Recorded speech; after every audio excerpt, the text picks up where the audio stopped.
My parents threatened to skip my wedding if I didn't invite my sister, who slept with my boyfriend. What happened next shocked everyone. I, 28F, never expected to be in this predicament, yet here I am. My sister Lizzie, 26F, and I used to be quite close growing up. We shared a room in our little suburban home, whispering secrets late into the night and daydreaming about our future.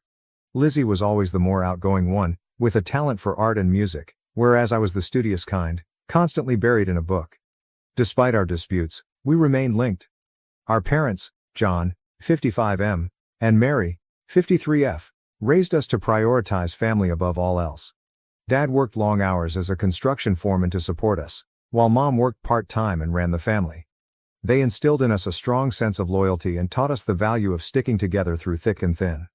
Little did I know how much my familial loyalty would be tested in the coming years.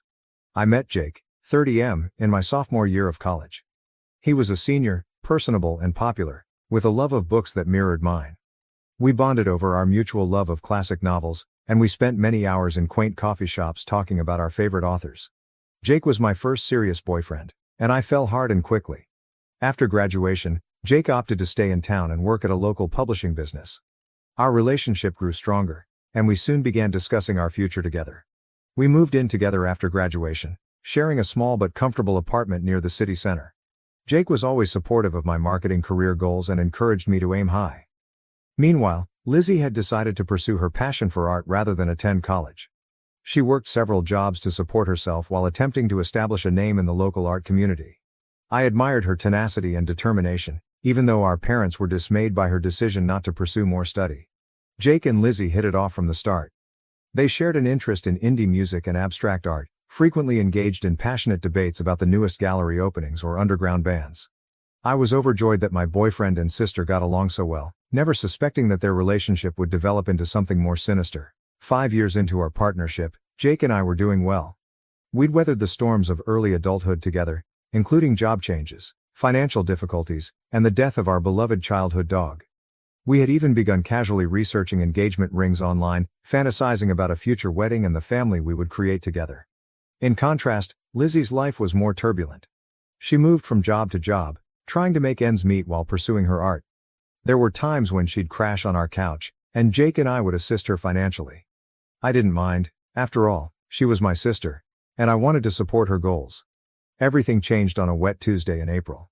I had a large presentation at work and discovered I had left some important data on my home laptop. Knowing Lizzie was staying with us that week, I contacted and requested her to send the files to me. She agreed, and I didn't think anything more about it.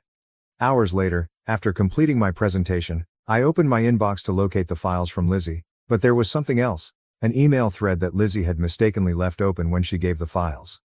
My heart stopped as I read the letters between her and Jake, which contained intimate information and arrangements for their secret rendezvous. I felt as if the ground had vanished beneath me. I left work early, my thoughts reeling, and confronted Jake in our apartment. He attempted to downplay it at first, claiming it was just a few innocent flirtations, but as I revealed more of what I'd read, his justifications fell apart. Jake finally confessed to a 6-month romance with Lizzie. He claimed that it began innocently, late-night conversations when I was sleeping or working late, a common interest for art that grew into something more. He stated he never wanted to hurt me, that he was confused about his emotions. I couldn't endure hearing it any longer and urged him to leave. Confronting Lizzie was even more challenging. I approached her modest studio apartment, my hands trembling as I knocked on the door. When she opened it, her expression sank. She knew I had found out. Unlike Jake, Lizzie did not attempt to offer explanations. She looked me in the eyes and told me she'd fallen in love with Jake, that they hadn't planned it but couldn't resist their feelings. The following several months were a haze of agony and hatred. I moved out of the apartment I shared with Jake and stayed on a friend's couch until I could locate my own place. I put myself into work, picking up extra assignments to keep my mind occupied. I cut off all contact with Jake and Lizzie, blocking their phone numbers and social media profiles. My parents were devastated by the news. They attempted to mediate at first, encouraging me to hear Lizzie out and contemplate forgiveness, but I couldn't handle the thought of being in the same room with her. The treachery was too new, too deep. They eventually stopped pushing, but I could see the sadness in their eyes every time the subject came up. After nearly a year of treatment and self-reflection, I felt ready to date again. I first met Alex, 32M, at a charity fundraiser at the local animal shelter. He was tall, with nice eyes and a kind grin that put me at ease right away. We bonded over our mutual love of dogs and our volunteer experiences at the shelter. Alex was kind and compassionate as I discussed my past. He never pushed me to go faster than I felt comfortable with, always respecting my limits. Slowly but gradually, I found myself falling in love again, this time with a man who genuinely liked and admired me. 2 years into our relationship, Alex proposed on a morning trek to our favorite viewing point. It was simple, private and beautiful. As we started planning our wedding, I felt a mixture of excitement and dread. The thought of walking down the aisle again triggered memories I'd rather forget. Everything was going fine until my dad mentioned inviting Lizzie to the wedding. They contended that she is still family and should be present on my special day. The very suggestion made my stomach turn. How could I celebrate the most joyful day of my life with someone who had given me so much pain? I adamantly refused, informing my parents that Lizzie's presence would just bring up sad memories and could ruin the day. Alex agreed with me, saying that our wedding should be about our love and happiness, not attempting to patch relationships that may be beyond repair. My parents did not take it well. They accused me of being petty and unwilling to move forward. They even threatened not to go if Lizzie was not invited. Some of our relatives have also gotten involved, accusing me of selfishness for separating the family and asking me to be a better person. But I don't believe I am in the wrong here. Lizzie deceived me in the worst manner possible. She slept with the man I expected to spend my life with. I fought hard to overcome that anguish and start a new life with Alex. I don't want anything to compromise my newfound contentment and calm.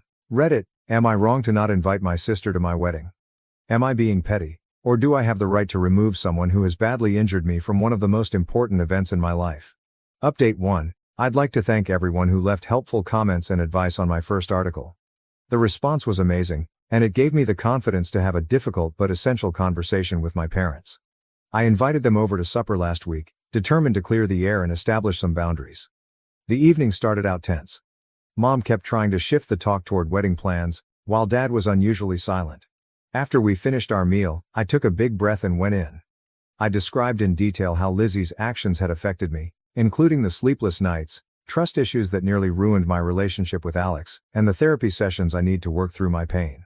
I told them about the panic attacks I used to get anytime I saw a couple that reminded me of Jake and Lizzie, how I'd lost weight because food tasted bad, and how I'd poured myself into work to avoid dealing with my feelings. To my amazement, Mom burst into tears midway through my explanation. Between sobbing, she acknowledged that they had pushed for Lizzie's inclusion out of remorse. It turned out that Lizzie's life had spiraled drastically after the incident. My parents told me that Lizzie had lost her job at the gallery where she had been working. Her drinking, which had previously been sociable, had progressed to the point that she was rarely sober. She'd been in a run of short-lived, destructive relationships, one of which left her in the hospital with a broken arm. Mom and Dad felt responsible for not seeing Lizzie's problem sooner. They scolded themselves for applauding her free spirit without acknowledging that she may have required more guidance and assistance. In their thoughts, inviting Lizzie to the wedding was a means to reintegrate her into the group and possibly help her get her life back on track. While I sympathized with Lizzie's hardships, I made it clear that this did not excuse her behavior or erase the anguish she caused me. I reminded them of all the instances they had assisted Lizzie financially and emotionally over the years, emphasizing how supportive they had always been as parents. I emphasized that I was not responsible for Lizzie's well-being, and I shouldn't have to give up my peace of mind for her.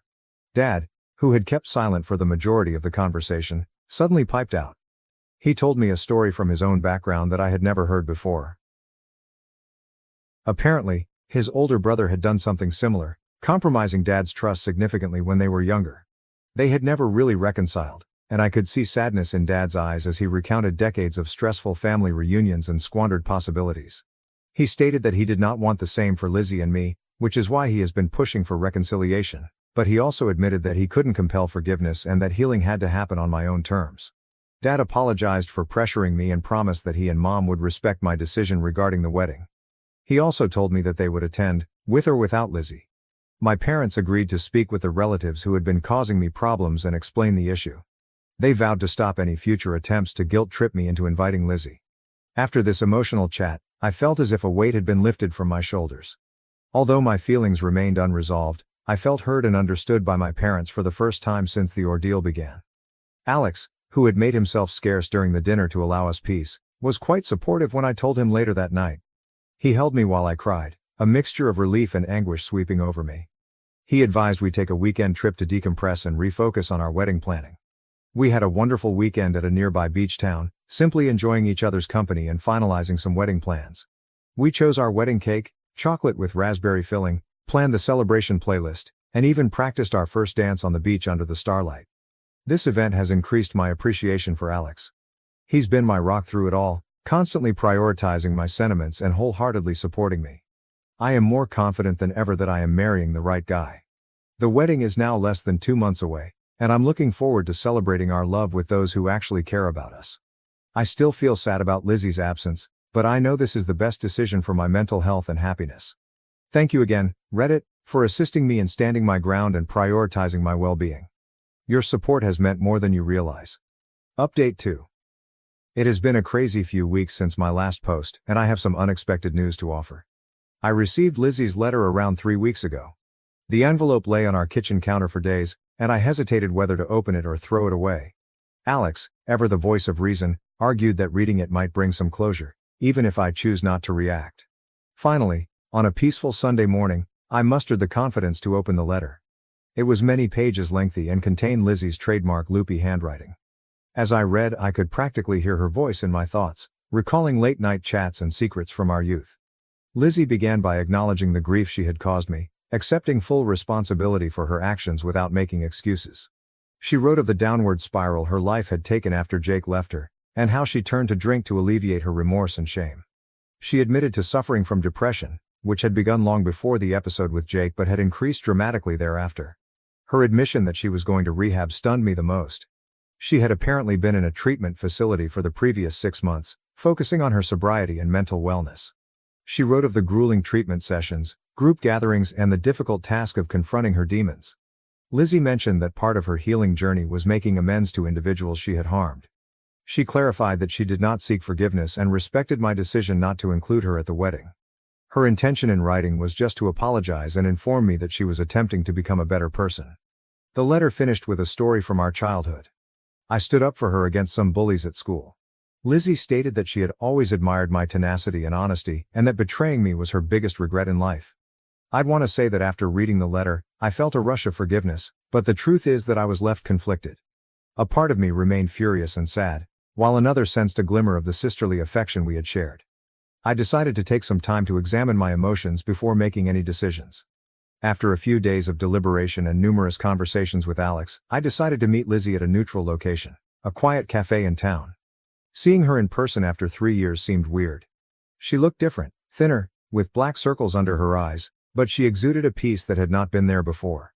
Our conversation began awkwardly, with many pauses and hesitant phrases, but as we spoke, it became easier.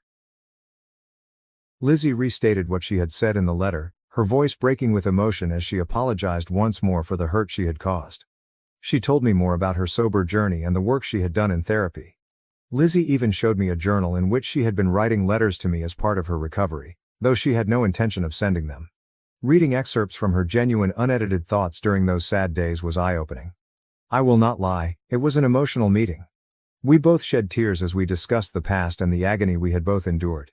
Lizzie revealed that she and Jake had split up just months after I discovered them, their relationship collapsing under the weight of guilt and resentment. She hadn't communicated with him since.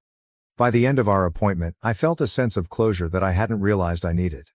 The wrath that had been burning inside me for years began to subside, and was replaced by a complex mix of sadness, relief, and cautious hope. After much deliberation and debate with Alex, I have decided not to invite Lizzie to the wedding. It's too soon and I want to enjoy my special day without additional worry or mental issues. However, I've agreed to try to re-establish our friendship gradually, beginning with occasional text messages and perhaps coffee meets in the future. Lizzie acknowledged and appreciated my decision. She even sent Alex and me a modest gift, a lovely hand-painted letter wishing us success in our marriage. It reminded me of the cards she used to make for my birthdays when we were younger, which brought back bittersweet memories. I understand that this process of healing and regaining trust will be long and may be challenging. There are still times when the anguish of betrayal resurfaces, reminding me of everything we have lost. But for the first time in 3 years, I am optimistic about having my sister back in my life eventually. The wedding preparations are in full flow. Alex and I are delighted to celebrate our love with our closest friends and family. While Lizzie will not be present, I am more at ease with that decision now. Our special day will be spent looking forward to our future together, rather than lingering on past hurts. Update 3. It's been 6 months since my wedding, and I wanted to provide you with a last report on this chapter of my life. The wedding day was simply wonderful.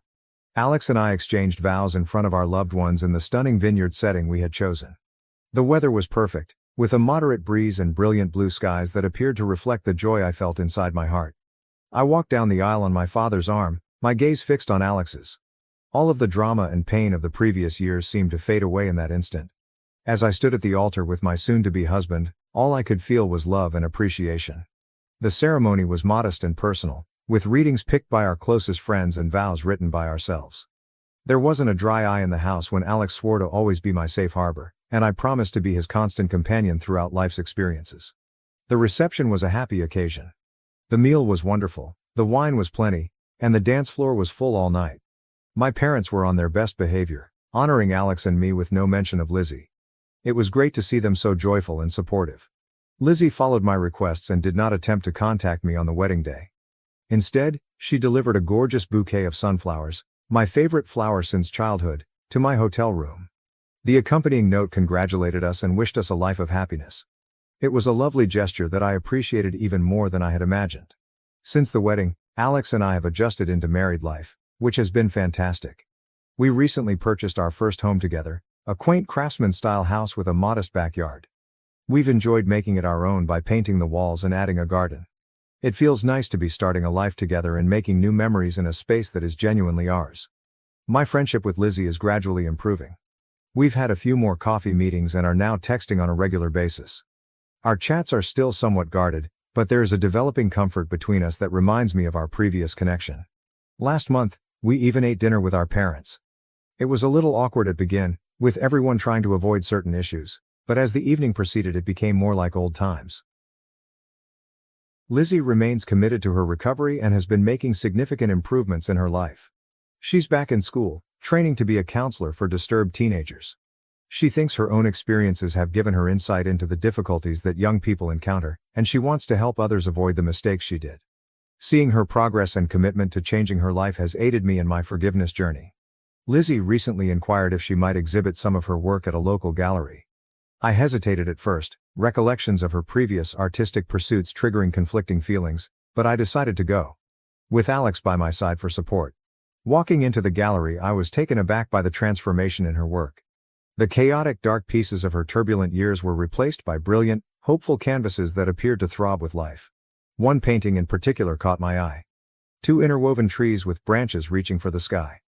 Lizzie subsequently told me that it reflected her wish for our relationship to flourish together again after our separation. While we are not back to being best friends, and I doubt we ever will be, I am delighted we are working to mend our friendship. It's a lengthy process, with occasional setbacks when past hurts resurface, but it feels right. We're learning to be sisters again in a way that honors our separate paths and who we've become. I would like to thank everyone who helped me through this difficult time. Your guidance and encouragement help me stay strong and make the best decisions for myself. I've learned a lot about setting boundaries, self-care, and the power of forgiveness, not for the benefit of the other person, but for my own peace of mind. Looking back, I recognize that the healing process isn't linear. There are good days and bad days, moments of progress and moments of uncertainty, but I'm pleased of how far I've gone and enthusiastic about what the future holds with Alex. To anyone in a similar situation, remember that it is acceptable to prioritize your personal well-being. Healing takes time, and you don't have to forgive somebody until you're ready to do so. Trust your intuition, surround yourself with helpful people, and do not be hesitant to seek professional help if necessary. As for me, I'm looking forward to the next chapter in my relationship with Alex. We're talking about starting a family soon, and the prospect of becoming parents both excites and scares us. Whatever problems come our way, I am confident that we will confront them together, stronger for having weathered the storm.